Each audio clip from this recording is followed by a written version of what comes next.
Shalom, family, and welcome to Into All Truth.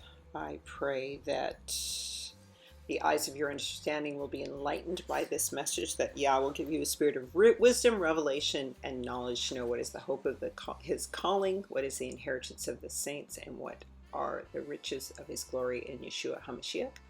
I pray the seed of this word finds fertile ground in the soil of your spirit and your heart, in the name of Yeshua HaMashiach. So family, today I'm going to talk about, just do a short video reviewing the movie Endgame.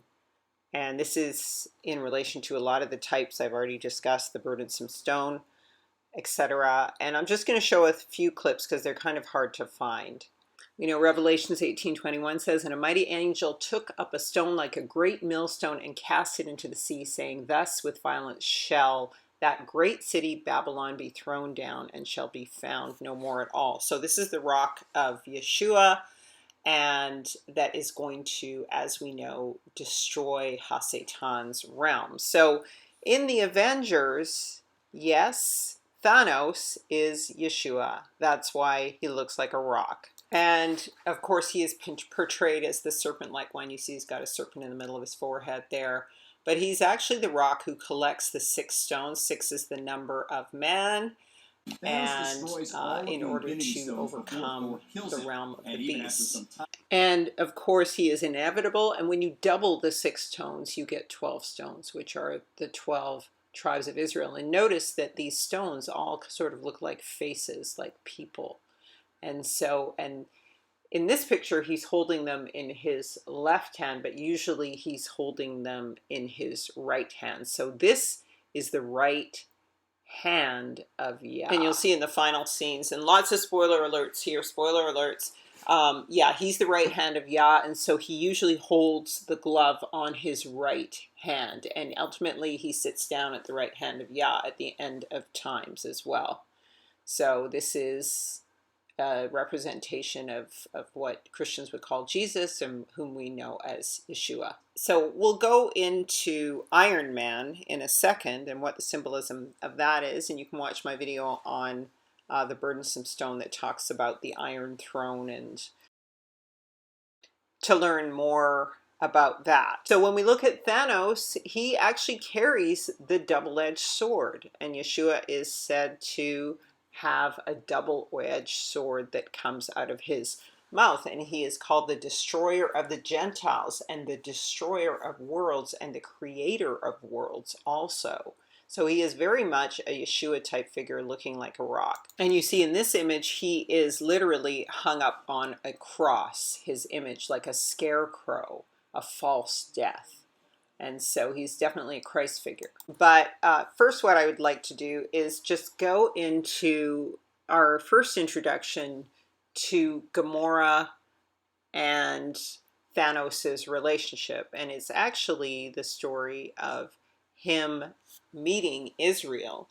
And if you notice pictures of Gamora, she is green. And when we look at Revelation, there is a rainbow like an emerald over Yeshua. And so Gamora is, even though she's the one who destroyed us, Gamora in this narrative, in a more true narrative, she would actually represent Israel, and she's actually a brown-skinned actress, a Shemet-based actress. And so when she first meets Thanos, if you listen to this narrative, her whole city is being attacked by Thanos, and what is offered by his soldiers? Choose a side or die. One side is a revelation. Choose a side or die. One side is a revelation. Is to choose a side. In other words, choose this day who you will serve. So in the same way that Israel was placed out in the promised land and set between 2 stones, 2 mountains, and said and asked to choose between blessing and cursing, this is what's happening. And so when Thanos takes her, if we look at the scriptures, it talks about when Yah found Israel, she was like a naked and bleeding baby in the wilderness, and he picked her up and he clothed her, he put a ring in her nose, he put bracelets around her hands and raised her up as his own. And this is when Thanos finds Israel. This is when he finds her in the wilderness. You're quite the fighter, Gamora. Come, let me help you. And in this scene, he actually tells her she has fire within her. Okay, so that is the fire that does not consume her. That is the fire within her that is not consumed and does not burn her up. Pretty, isn't it? Perfectly balanced, as all things should be. Too much to one side or the other. Here, you try. Now go in peace. Meet your maker.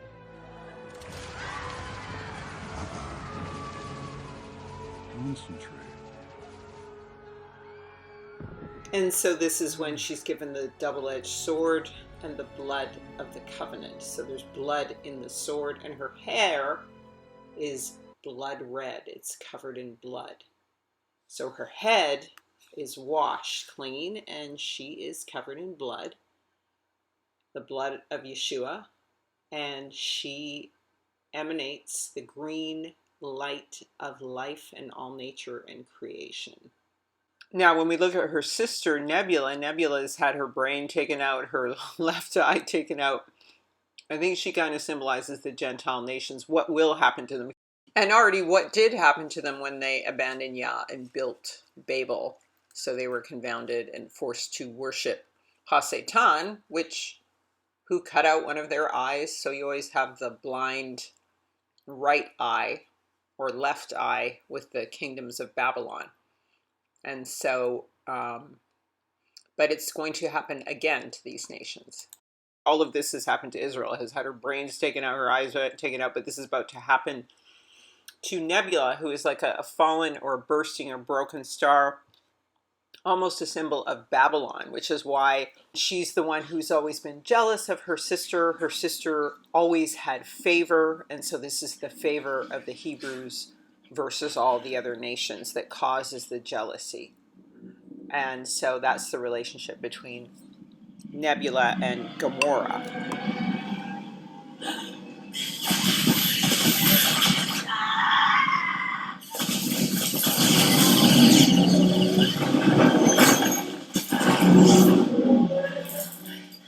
Psychopath.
I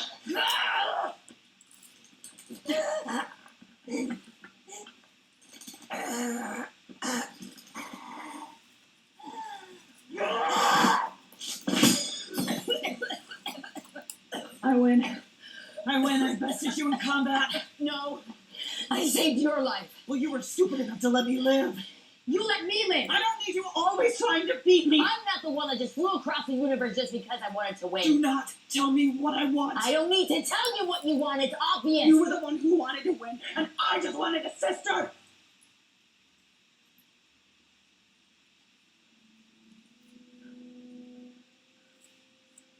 You were all I had. You were the one who needed to win. Thanos pulled my eye from my head, and my brain from my skull, and my arm from my body. So the reality is not necessarily that Israel always wanted to win, but Israel is always the best at everything. And so that is the envy of all the other nations. Stone better be out there.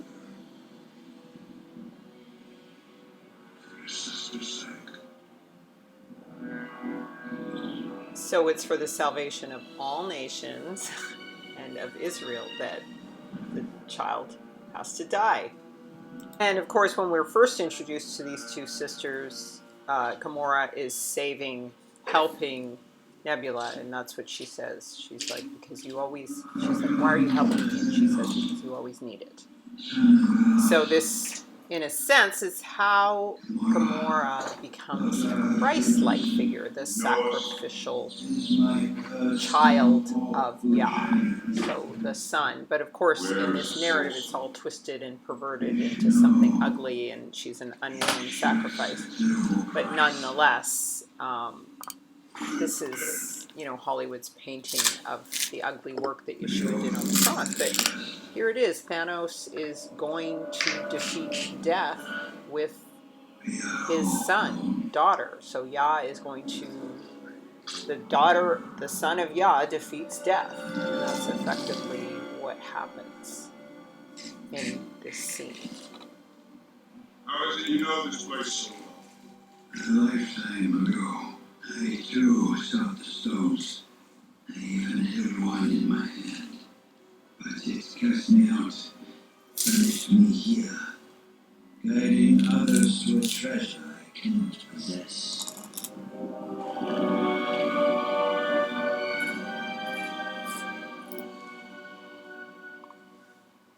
What you seek lies in front of you. This is what you fear. What's this? The price. Soul holds a special place among the Infinity Stones. You might say it is a certain wisdom. Tell me what it needs. To ensure that whoever possesses it understands its power. The stone demands a sacrifice. What? In order to take the stone, you must lose that which you love. A soul for a soul.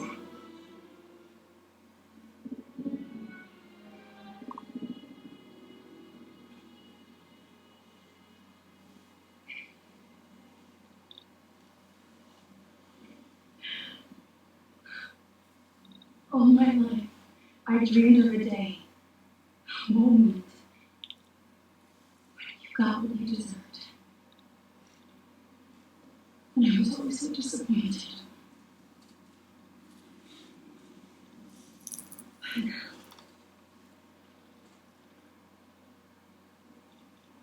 you kill and torture, and you call it mercy.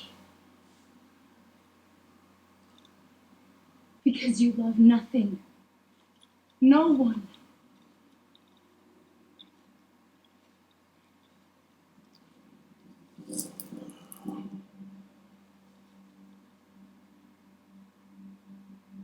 Really?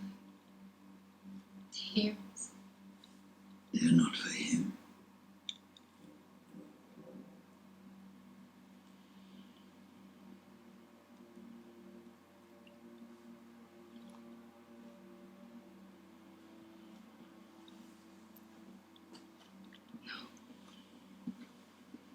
This isn't love. I ignored my destiny once.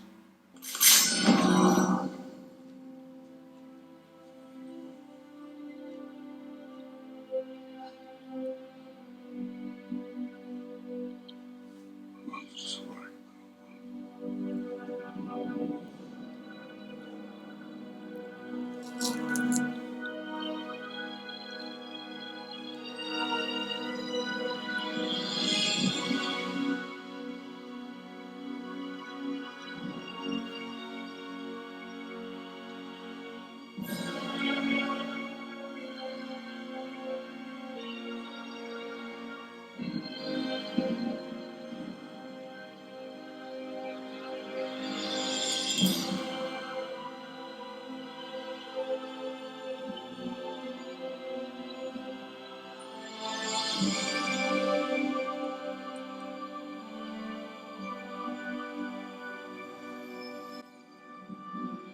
And of course, the end result of this is that her sacrifice opens the gates or the ladder to heaven.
Dawn?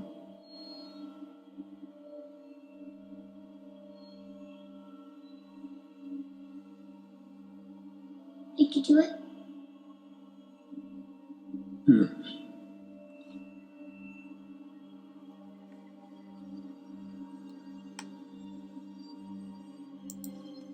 What did it cost? Everything.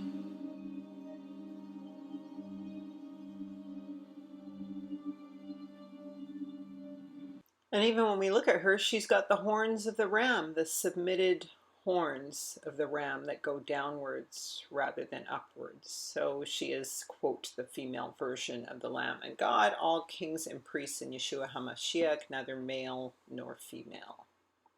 So she pays this price, and it costs everything. To save the righteous of the world, it costs her, and it costs all the people who have to be destroyed so that they don't pervert the righteous. Now, when we get to Iron Man is clearly a representation of HaSatan. We see the horn, we see the broken heart on the left side of the chest, which is always a symbol of HaSatan.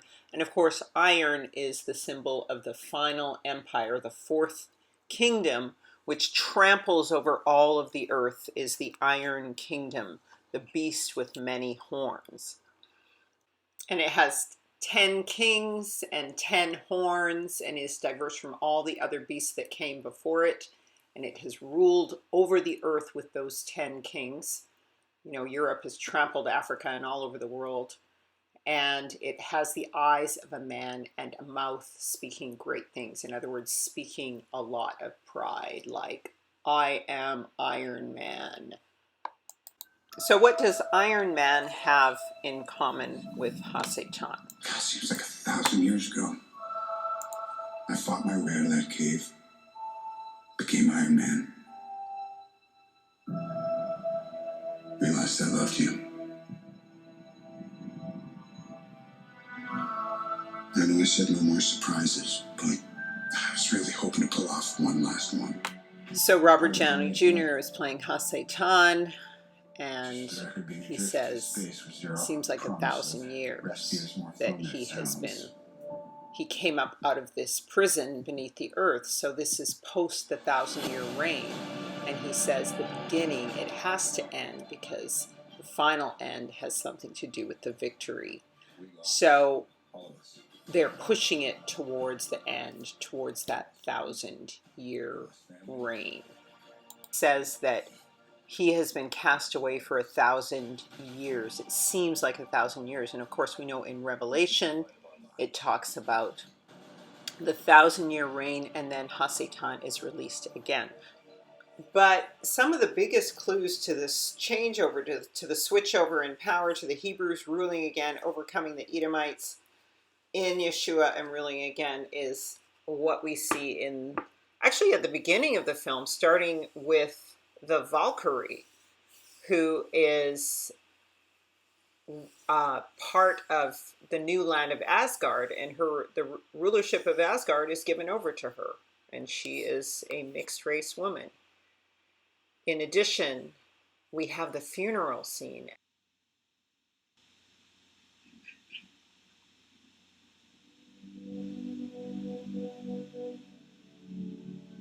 Everybody wants a happy ending, right? But it doesn't always roll that way.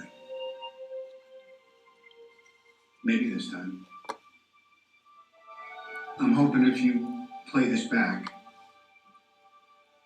it's in celebration. I hope families are reunited. I hope you get it back and something like a normal version of the planet has been restored. If there was such a thing. And at the funeral scene, at the center of everybody who's positioned from the water, from the ocean, from the depths of the sea to the house, we have the Black Panther and Wakanda situated in the center of everybody. Off to the right here, we have the rest of the franchise of Captain America, which has also been given over to a Hebrew, to a black man. And on the doorstep of occupying the house of the earth, we have Samuel Jackson, who is now taking up this role as the leader of all of the scientific innovation. So really it's XX over, it's the change over time. But, you know, a lot of these groups are symbolizing in this system those who awaken to everlasting condemnation because they choose to side with the Iron Men of the world. And so they don't awaken necessarily as Hebrews. But anyway, it's the choice, it's the predictive programming that this is put forwards. Who knows prophetically if this is all for sure happening right now.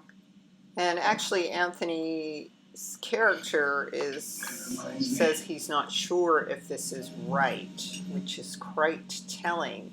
He looks for reassurance from the bad guy friend, but he knows there's something wrong with this picture of him taking up the star of Remphan, the 5-pointed star, as Yah warned Judah against and Israel in the desert not to take up the star of Remphan, which is the star of Hasatan, just like how John Stark is Iron Man, and his name is Stark, the star.